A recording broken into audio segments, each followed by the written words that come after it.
into some sort of custody here in Watertown. Both of them taken into custody in the area behind me, which is now about a 4 or 5 square block area that has been cordoned off, and there's a huge police presence here.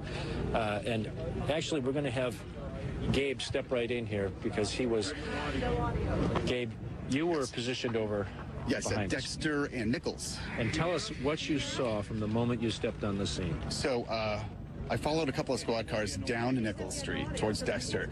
It was immediately a chaotic situation. I jumped out. There were a couple of other journalists there. We ran towards the scene. The police had, from multitudes of agencies, all had their weapons drawn, pointing at a vehicle that we could not see from our vantage point. They were screaming for somebody to put his hands up, to get out of the car. At some point, he did do that. Because then we could tell that the officers were relaxing.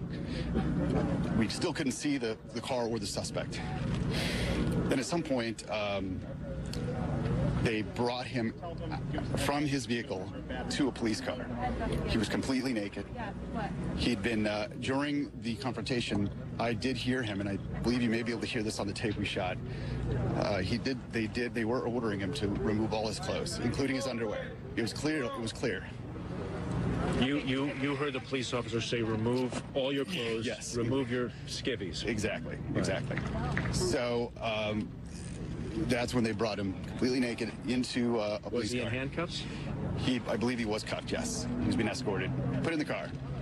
So about 10 or 15 minutes ago, the FBI arrived.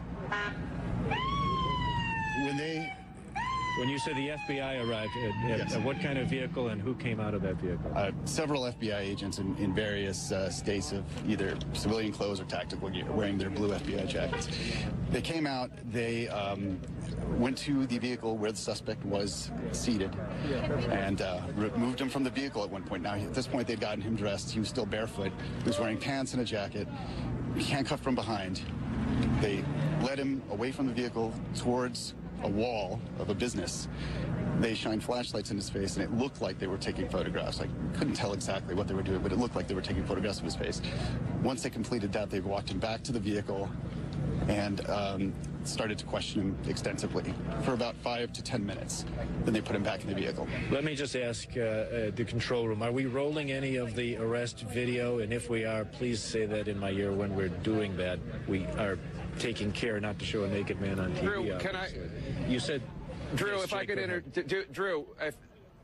interject for 1 second, I want to show the video that Gabe is referring to right now. We're going to pixelate some of it, obviously, because the individual had been stripped naked by law enforcement, presumably out of caution to make sure that he didn't have any explosives on him. This is the individual CNN photojournalist who you had heard just a minute ago shot this in Watertown this evening. Police handcuffed a man. The man you see in this video getting into the police car. He's believed to be associated with the shooting at MIT and the subsequent chase through the streets of Greater Boston Thursday night into Friday morning local time. The man was handcuffed. Here you see him again, and walked naked to